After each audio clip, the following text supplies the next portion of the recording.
আসসালামু আলাইকুম দর্শক। প্রথমে মিষ্টি আলু উঠাতে গেলে এভাবে গাছগুলো উঠে ফেলা লাগে। গাছগুলো টেনে টেনে ছিঁড়ে উঠায়ে তারপরে এই যে জায়গাগুলো খালি হয় এভাবে কোদাল দিয়ে কোপাই কোপাই আলু উঠানোর জন্য প্রস্তুত করতে হয় জায়গাটাতে। আমরা অলরেডি কিছুটা উঠাইছি, কিন্তু আমাকে কপাল খারাপ, 2 লাইন উঠাই আমাকে 2 কেজি আলুও বোঝেনি। মিষ্টি আলু উঠাতে গেলে কি কি করণীয়, কিভাবে কি করতে হয়, এটাই আজকের এই ভিডিওতে তুলে ধরার মূল উদ্দেশ্য। প্রথমে গাছগুলো ভালো করে ছিঁড়ে ছিটে উঠোয়ে তারপরে গিয়ে জায়গাটা ভালো করে পরিষ্কার করার পর দেখতে হবে যে লাইনটা কমনি সেমনি সেমনি কোদাল দিয়ে কোপাই কোপাই আলুগুলো উঠাতে হবে। আপনারা ভিডিওটা দেখতে থাকুন।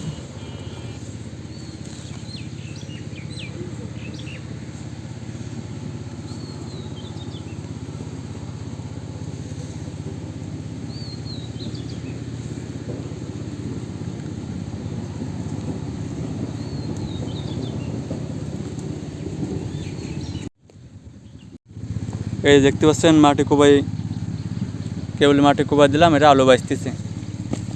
কিন্তু আমাদের কপালটা এতটাই খারাপ, অন্যবারের মতন এবার আলুতে ফলন নেই, আর যা একটু হয়েছে সব পোকা লেগে গেছে।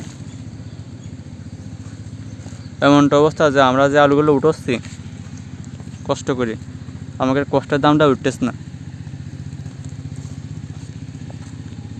গাছগুলো যে কাটতেছি, মাটিগুলো যে কষ্ট করে কুপাচ্ছি, সব আছে শুকনো মাটি। এই দেখতে পাচ্ছেন কি একটা অবস্থা, সব পচে গেছে আর পোকা লেগে গেছে।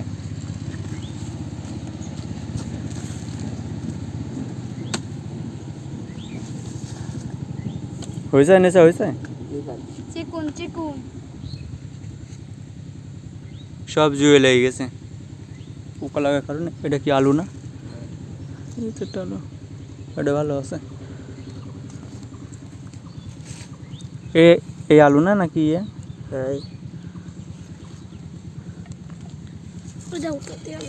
সাবধানে উঠো, যেন কাটি ফেলিস না।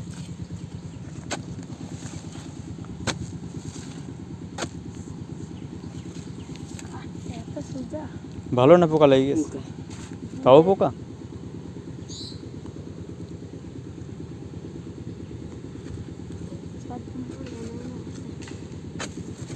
পোকা লাগে আলুগুলো নষ্ট হয়ে গেছে পুরো একবার।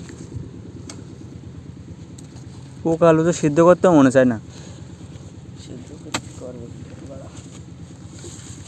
বাঁচে বাঁচে করতে পারেন, সেটা কী করার।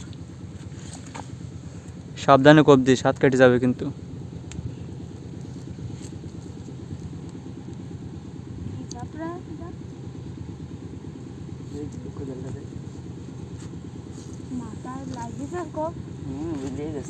কি ও সাপ?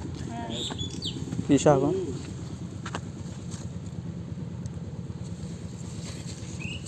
কি সাপ?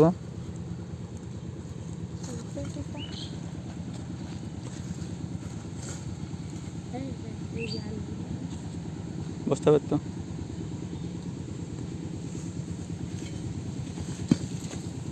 কতগুলো আলু পাইছি, আলু কতটা পচা কতটা ভালো সম্পূর্ণ জানার জন্য ভিডিওটা সম্পূর্ণ দেখতে থাকুন।